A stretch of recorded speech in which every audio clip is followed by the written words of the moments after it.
Welcome back to AP World History Modern. Today we begin Unit 9, Globalization. We'll start today with Unit 9.1, Advances in Technology and Exchange after 1900.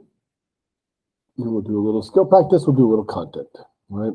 Our learning objective is to explain how the development of new technologies changed the world from 1900 to present. And these are the standards that we're working off from today.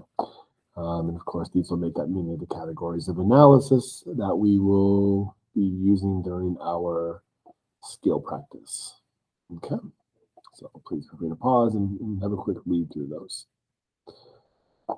So globalization, right? So you made it to the last unit of our course, and so it's good to we can actually use this new technology to make memes and references that you actually understand now that we've made it through the breadth of the course, and maybe do a little artistic review, right, for things that we don't really cover that much in this course but are part of pop culture. Right, so I do like to start every unit by just taking a moment of this. The 1900 to present time period is the only unit that we have it's the only time period that we have 3 units for. So we've already done 2 units for this time period. So you should be able to look at this by this point and hopefully recognize a lot of things and identify things that that we have not covered, and things that we're going to be discussing during this unit. So in class, we generally just take a few minutes and kind of identify what we're going to be looking at. So, stuff like this, right? Travel, transportation technology, innovations, disease, right? This is topic 9.2 that we're going to be looking at. It's topic 9.1. We'll be looking at multinational corporations. So from transnational corporations to multinational corporations, new forms of cultural diffusion, things that we'll be examining during this unit. Right, so, but yeah, we covered much else. A lot of the other things. We will look at Tiananmen Square, Deng Xiaoping's economic transformation, right, during this unit. And of course, one of the very first things that we're going to be exploring, right, if you kind of use this time grid, is can you develop a claim that helps explain this population changes that we see during the 20th century specifically. So like, why do if you're using a Malthusian explanation for population growth, why do we see a gap between the 4 to 5 billion mark that is longer than the gap between the 3 to 4 billion mark? Right? Why is that a little extra space there? Not much, but or why isn't it? Should be theoretically closer, right? If you're using the Malthusian. So can you develop a claim that would explain that? Help us understand that, or right? Why is this tighten up here? Right? Why are we seeing this? Why are we seeing this? At the spread that we are seeing it. So hopefully in the next couple of days, right, next couple of homeworks, you'll be able to develop a claim to help explain this and maybe even back it up with a little bit of evidence. All right, so let's get into this. Our topic 9.1, right, the technological advances and exchanges that we see during globalization. And let's start off with a little Strayer, since that is our primary text that we use for this class. 4 ways to explore globalization from Strayer is the transformation of the world economy. If you want a good start date for this, you could probably the best start date would be World War II ending, right? So 1945, because obvious reasons with the Asian miracles and the Asian tiger economies. But you could also use 1991 as another good start date. So the collapse of the Soviet Union on December 25th, 91. And the quote unquote New World Order that gets declared by George H.W. Bush. Right, so a couple different start dates if you wanted to kind of think about it. but we are going to see a major transformation in the global economy, right? In the world economy during, don't really matter which time period you want to start. But probably the post-World War II is a good start date. The emergence of global feminism, right? So feminism no longer being simply contained into the West. Confrontation of world religions in modernity, right? So there's definitely a sense in the kind of towards the end of the 20th century that religion was going to become increasingly marginalized, in the debate of global culture, and that obviously proved to be wrong, right? So anything that we have learned in the first part of the 21st century is that world religions will not be marginalized. They will have an increasingly impactful role in global developments and the global the global cultural dynamics, right? You do see some interesting intersectionalism in the beginning of the 21st century, between groups like global feminists and some world religions. For example, over the last weekend, I was listening to a British podcast. I think it was a radio show that also is a podcast. And it was a British feminist, and she was interviewing a woman who runs a charity for Muslims who live in England as a result of the Islamic diaspora.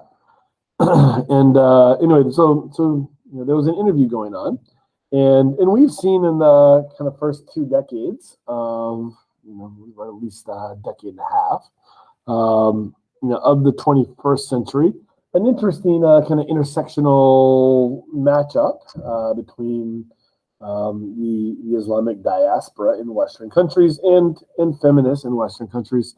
Those are not necessarily 2 different groups that you think would be able to unite in a common coalition. However, in the interview and I was listening to, there definitely seemed to be some fissures growing, towards in that relationship. Probably the best way to put it is some fissures, right? So there were some interesting questions about the number of imams that were that are women in England, in 2021. And so it was an interesting question and a very uncomfortable kind of thing to watch, as far as the non-answering of the question. So, but anyway, the only kind of reason I bring this up is, you do see some kind of interesting intersectional matchups that take place, in the beginning part of the 21st century. And it's also interesting to watch them, kind of run their course and begin to split away from each other. Right. So, but anyway, you also see, if you're talking about globalization, a growing awareness in the late 20th century, in the beginning of the 21st century, of the human environmental impact and interaction. All right, so you get a little Strayer quote here as well, right? So Strayer, if you don't know what I'm talking about, our textbook. During the 20th century, an increasingly dense web of political relationships, economic transitions, and cultural influences cut across the world's many peoples, countries, and regions, binding them together more tightly, but also more contentiously. By the 1990s, the process of accelerating engagement among distant people was widely known as globalization. So, something that definitely begins in 1945 in the aftermath of World War II, really begins to intensify following the end of the Cold War, right? So into the 1990s, and of course, in the first years of the 2000s and 2001, with China's entrance into the WTO. You're going to see a very real intensification. And that intensification will kind of run and peak out probably around 2013 or so. And you start to see under, China under Xi Jinping, different moves like the Belt and Road Initiative that start to begin to take kind of the global economy on a different path, maybe. And so the dynamics that we're seeing today are very different than what we were seeing 20 years ago. The whole U.S. centric, kind of global economy is definitely shifted in the last, really 7-8 years. To the point today where China obviously is not an equivalent GDP to the United States, but they are obviously going to their own path. So we see the foundational beginnings of a new form of economic imperialism for the past 5 or 6 years coming out of China, and we're gonna have to see how that manifests itself. And you're also seeing shifting alliances, as a result of this as well.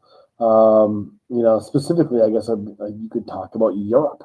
While England has separated from the EU and remain relatively close to the United States, the rest of the EU zone under the kind of leadership of Germany, right, Angela Merkel. Germany definitely seems to be kind of gravitating more towards China in recent years than the United States. So we'll have to see how that changes. But we are definitely starting to see kind of an increase in the push towards bipolarization of the globe again. We're starting to see it in Europe. We've already seen it with Russia and China. So it's interesting dynamics at play.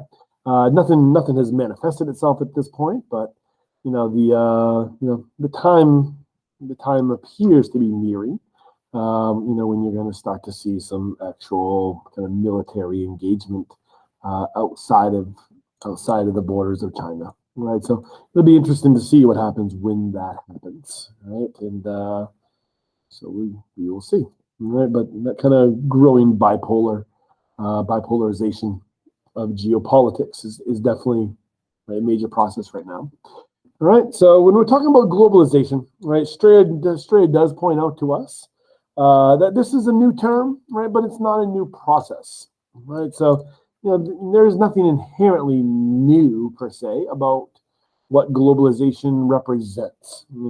We've dealt with these things with the Mongol invasion, with the Silk Road, the Spanish and the global flow of silver, Southernization. Right, this is cultural diffusion. This is technological diffusion. This is economic interdependence. What really changes here with globalization is the acceleration of it, or the pace of it. Just how intensified, or the intensification of this process, how fast it goes. So the scope, right? We're not talking about a Eurasian, right, or even just a kind of Central Asian movement here, that you see with the Silk Road. We're not talking about East Asia and Europe, like we see with the global flow of silver, with Latin America, of course. In the middle, we're not seeing really any part of the world left out with globalization. Globalization is everywhere, right? So every inch of the planet is impacted by this, so that's really what the major change here is the speed, the scope, is what we're talking about here. So the world is more connected. It's more interconnected than it ever has been before, but it's also the divisions are very real. The inequalities are very apparent, and conflicts and violence are kind of increasingly common. All right. So your homework for last night dealt with this kind of very topic. So what I want you to think about, a little skill practice, is to come up with some categories of analysis and maybe some skill application you might use to write a thesis for this. So let's just do a little thesis writing practice. So if you were given the prompt, evaluate the extent to which science and technology brought change in the period from 1900 to the present. All right, so we're dealing with the theme of technology here. So we need to we need some categories of analysis for science and technology in the 20th century, in the beginning of the 21st century, that brought change, right? So we need to demonstrate skill application. So I want you to take a moment, and if this were an LEQ prompt, and you had to come up with 2 or 3 different claims or categories of analysis, skill-based categories of analysis, what would you write about?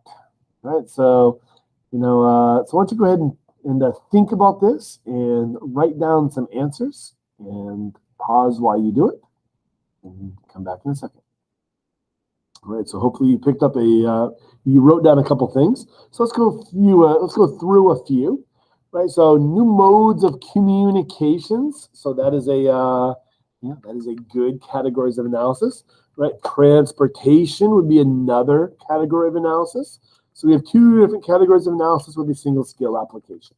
So 2 body paragraphs. Right, could be pulled from this one here. Right, energy technologies would be another really good category of analysis.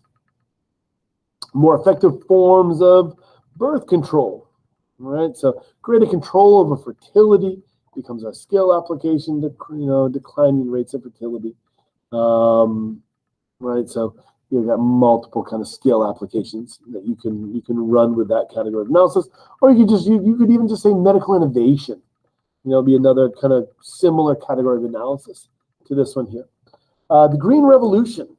Right, the Green Revolution and commercial agriculture, right? Another good category of analysis, and our skill application, and of course medical innovations, right, including vaccines and antibiotics. So other forms of medical innovations. All right. So here's some basic examples, right? Basic examples here for you. And one of the things that we often kind of discuss in class is, if you did write one of those down, what would you use as evidence, right? What would you use as evidence of, to support those categories of analysis, right? So we need to make sure that we have specific evidence to support our claims, right, in our body paragraphs. So just kind of think for a moment, think about that and what you would put. All right. So here's some basic examples, right, of things that you might put in there, kind of as starters. And I'll often kind of, I definitely in class, when we look at this right here, this is a pretty high probability, topic that appears on the AP exam, either in, it generally pops up around questions 3 or 4 in the SAQ, or one of the LEQ questions, basically when you have a choice, right? One of the ones you have a choice. So the question is if you've got an LEQ prompt, you get, with the LEQ, you get 3 separate questions, and you have to choose one of the 3 that you want to write about. If you've got a choice about writing about the impact of the Mongols, some, let's call it random topic you don't know anything about, or evaluate the extent to which science technology brought about change in the period 1900 to the present, which one should you answer, right? If those are your 3 options, obviously the one you know nothing about is out. Right, so the question is, the correct answer to that is, it depends, right? What you need to understand is that, the amount of evidence that is required to earn evidence points is really dependent on what kids put, right? These things are all normed. And, you have to understand that if you're going to try to tackle a question like this, the level of specificity that is going to be required for you to earn the evidence points is going to be a higher bar than for the Mongol question. Okay, just because kids are going to know more, they're going to have a better base understanding of stuff like this. So if I'm going to be writing about new modes of communication, right? Reducing the problem of geographic distance. What are you actually going to write about? You can't just say cell phones, right? You can't just say iPhones, right? You need to be able to dig in a little bit, and maybe talk about maybe some of the evolution of the phone, right? So, what is the evolution of the phone? You could talk about, who the major players were over the years. I mean, obviously Motorola is a major player in the cell phone technology world. In the 70s, 80s, into the early 90s, right? I mean, even the very early 2000s with the Motorola Razr. That was kind of Motorola's answer to Nokia's phone. So when you talk about that kind of evolution of the phone, like why is Nokia a big deal? This is a company a multinational corporation out of Finland, right? Why is Nokia a big deal in the cell phone industry? Why is Motorola a big deal, like the Razr? In the late 90s and early 2000s, these are the cell phones that made communication easier because of texting, right? So the whole SMS texting technology that we now just take for granted. The Nokia phone and the Motorola Razr. These are the phones that kind of made that commonplace, right, and made that possible. When we ask, like, when does, if you want to really make the world interconnected and, kind of get back to the actual prompt, you get back to our skill application, geographic distance, when do cell phones really become connected into the internet, right? When do these two become commonplace? I remember, in the late 90s and even in the early 2000s having some Motorola's. I had a Motorola flip phone. I had the Motorola Razr. And while texting was, still pretty awful on those devices, you could access the internet. There was a way to access the internet, but I can tell you from experience, it was clunky and slow and not easy to use. So when we talk about cellular technology matching up to the internet, you really got to talk about BlackBerry, right? So BlackBerry in the early 2000s, this became kind of the cellular technology that married the capabilities of the internet, right? Brought the two technologies together. And of course, this had massive business applications because it had a little keyboard. Because of the little keyboard, you could type. You could type into the internet search engines, right? You could type emails. Communicating, right, digitally, electronically, really became possible because of the BlackBerry on a wide scale. Texting and all that was possible before, but you don't see the kind of widespread explosion of it until the BlackBerry comes out. And of course, the BlackBerry is going to survive for the better part of a decade. As a major player, like even into the past 2010. It was still a pretty common thing to see, even well after the iPhone came out, because the security on the operating systems for the BlackBerry was generally viewed as superior to Apple's, and because they were PC based, and so you generally had a hang on, beyond their probably real shelf date. After the iPhone came out. And of course, when does the iPhone come out? That's kind of another good thing to know. So the iPhone comes out in the summer of 2007. Right? So the summer of 2007. We see the iPhone, and of course, while the BlackBerry was available to the public, in 2007, the user, just say the user experience on the iPhone was unlike anything that had ever existed before. There's kind of nothing like it. And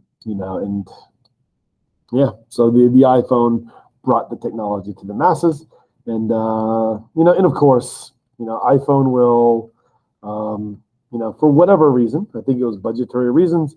Apple decided to not use Intel for their processor in the iPhone. I think it had to do with cost, and Intel, would not meet the cost demands of Apple. So then Apple ended up using a South Korean company called Samsung for their chip, for their processing. Anyway. that is then going to give rise to, a very well-known court case, involving corporate, corporate intellectual theft. So the Androids will come onto the market, pretty shortly after the iPhones, anyway, so that's I guess my primary point is, right, this is a pretty high probability topic.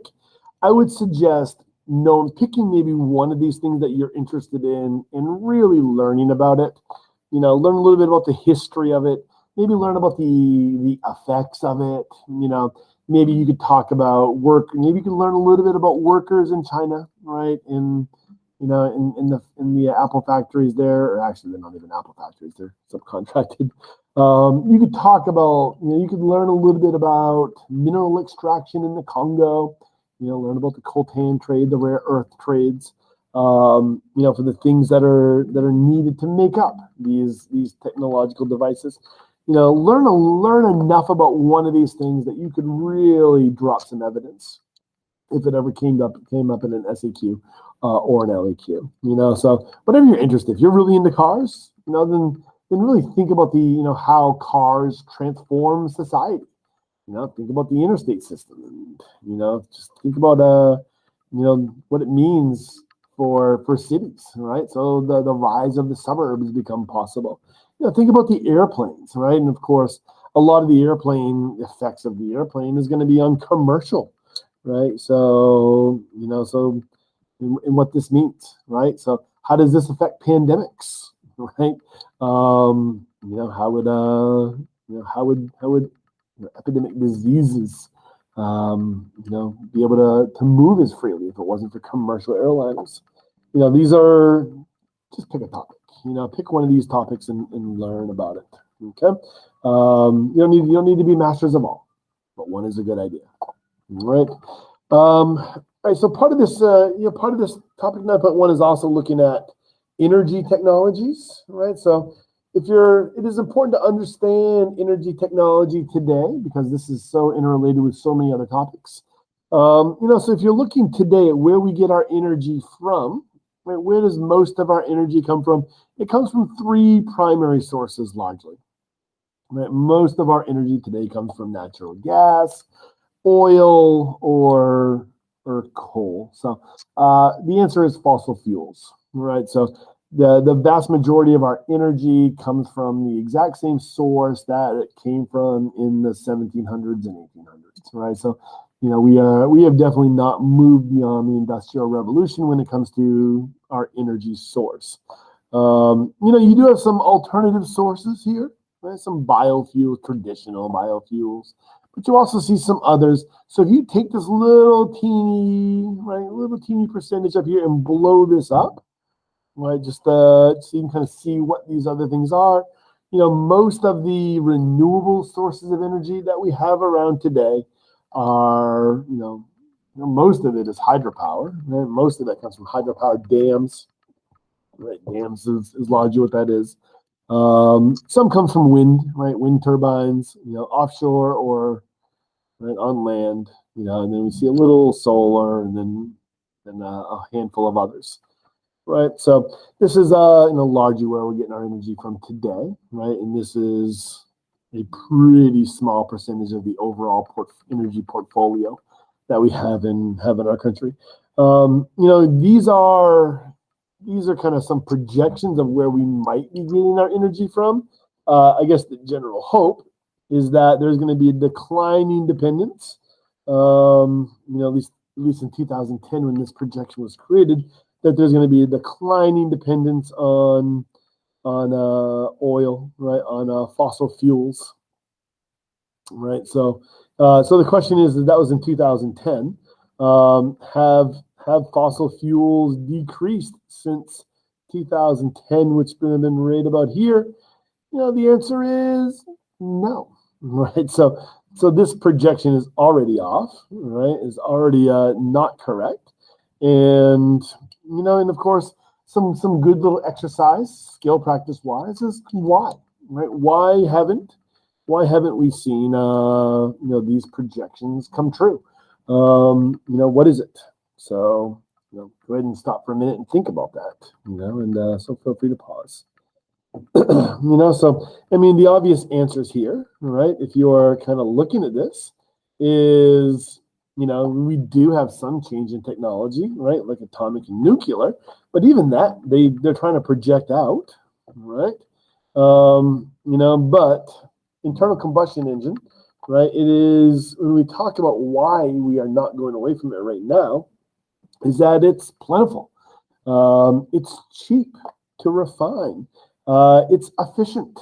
It's reliable, right? So it's one of those things where if any one of these alternatives was plentiful, inexpensive, consistent, or even pick two of those three, right? It doesn't have to even be all of them.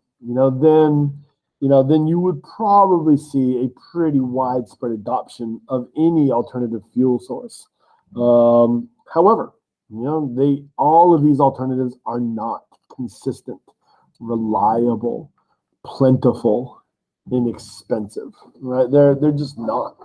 And so it is hard to imagine. Obviously the first 10 years of this are completely off. They're projecting that we're going to be half our energy coming from alternatives by 2020. Obviously we're not even close to the ballpark for that, right? So, so the idea of this is off, right? So I guess the question is why do people want us to not be dependent on fossil fuels or nuclear, right? So, and the reasons vary, right? So in the case of fossil fuels, a lot of the issue has to do with CO2 emissions, air, right? Air pollution, air emissions, probably the better way to put it, right? So air emissions has a lot to do with fossil fuels. In the case of both coal, right, fossil fuel coal, and nuclear, the issue is more solid waste. Although there's plenty of air concerns about coal, the solid waste that gets generated as a result of burning coal does contain mercury. And of course nuclear. What do you do with your spent fuel cells? So there are solid waste challenges associated with some of these, which is why people are advocating the declining use of them, right? But yeah, so some of these things are, there's a lot of things out there, but this time frame does not look like it's gonna even remotely come to pass. All right. So some of these stuff are kind of cool ideas though, like this wave and tidal. I saw this probably 5 years ago. I think it's the first time I saw this. I guess it was off the coast of West Australia. They put a turbine, and they were using the power of the tide, the incoming tide and the outgoing tide, to spin the turbine, right, to generate electricity that way. There's some kind of interesting interesting ideas that are out there. But, until they become consistent and inexpensive and reliable, it's hard to imagine them taking off. So once one does become those things, you're going to see major dynamic shifts. And of course, the effects of that, pick your theme, and there's going to be effects when that day does come. So, some are going to be good, and some are going to be not good. All right, so let's kind of move on from energy and talk a little bit about a medical innovation here, and just kind of run through birth control, right, for just a quick minute. So this is birth control, right? So this is a technology, a medical innovation that originates in Mexico City, a chemist in Mexico City in 1951, synthesizing hormones from yams. Right, kind of hard to imagine that as an origin point.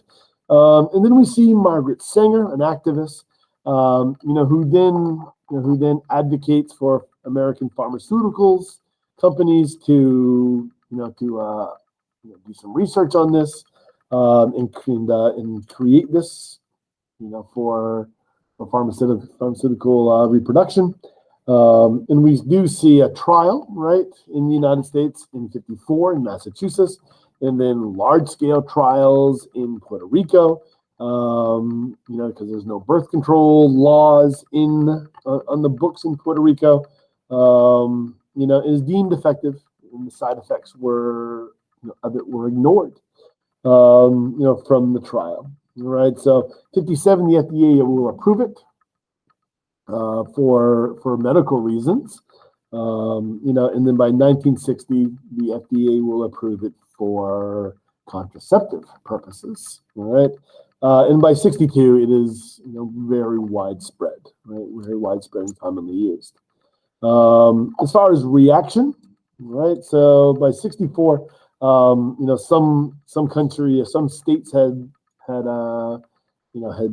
outlawed it. Others, most others had come along and made it legal. The Catholic Church in 64 convened a council or commission, not a council, a convention, to look at this and whether or not it should be allowed, within Catholic families, right? And you eventually see in 68 Pope Paul, right, coming out in opposition. You also see controversy in 67. The pill takes on new dimension when African American activists charged that Planned Parenthood, was providing the pill in poor minority neighborhoods, is committing genocide. And this is actually something you hear, even to this day regarding Planned Parenthood, either because of, giving away birth control for free or, other services, controversial services that are offered through Planned Parenthood, because there is a disproportionate amount of African Americans who don't survive the kind of activities that Planned Parenthood provide, right? So you'll hear this, as in debates even to this day. Okay. 69, we see a very famous book come out, which exposes the side effects that were known about from the trials in Puerto Rico. These side effects are all commonly known today. Of course, these side effects become more risk, or the risk of these side effects become higher with age. Right. So by 88, the original high dose pill gets taken off the market. And new forms of birth control with less side effects, are generally going to be brought onto the market. Right. So there are benefits, right, to these newer types. By 97, it's not just a contraceptive anymore. The FDA will approve orthotricycline for acne treatment, right? And by 2000, we see the EEOC Commission in the United States rule that prescription contraceptives must be covered by health insurances. So that was a kind of a major victory for birth control advocates, right? FDA approves seasonal, to reduce the number of menstruation cycles that a woman had to undergo in a year, that a woman had to experience in a year. And of course, 2007, we see the widespread use of a pill that eliminates menstruation amongst women. And there's still some issues, and there's still some lawsuits about some of these variants that are around today. But when you look at this, right, this is part of kind of a bigger movement, right, going back to the kind of original creation of Planned Parenthood, and Margaret Sanger, who in and of itself, she is a very controversial figure, right? So the United States, you'll generally see an outline of contraception in 1873. And then Margaret Sanger, she's a nurse who worked with poor in New York City, saw how lack of knowledge of contraception led to self-induced abortions and frequent childbirth, right? So after the patient died from a failed self-induced abortion, she worked for birth control, taught birth control, right, would cause abortions to disappear, is what her belief was. Okay, opened the first family planning and abortion clinic in 1916. Was arrested for distributing contraceptives in New York City in 1917, and publicity led to changes in U.S. laws around contraceptives. Okay, of course, the creation of the pill obviously is going to change a lot of demographics. All right, so what do we have here? We have a chart looking at children per woman from 1950 and then projected out to 2099, but you can kind of also see where we're at right now. This is looking at the least developed countries, less developed regions, the world as a whole, right? The world as a whole, and the more developed regions. Right, so it's kind of an interesting take here, or interesting look at here of when the pill comes out, right? When the birth control pill comes out, and then what happens to demographics. So be interesting to kind of take a moment and draw some conclusions based on that data. All right, so that is all for today. All right, so some kind of key takeaways here. Advancement in communication, transportation, medicine help improve many aspects of the human experience, but there's drawbacks and limitations as well. Right, so humans living longer, standard of livings are rising all over the world. All right. And we'll get into these new epidemic diseases as well. Right? Economic globalization resulted in immense acceleration of international economic transition that takes place in the second half of the 20th century and continued into the 21st. So technology contributed to the acceleration of economic globalization. Right? Containerized shipping, which I'll kind of look at this. Maybe we'll look at this on tomorrow.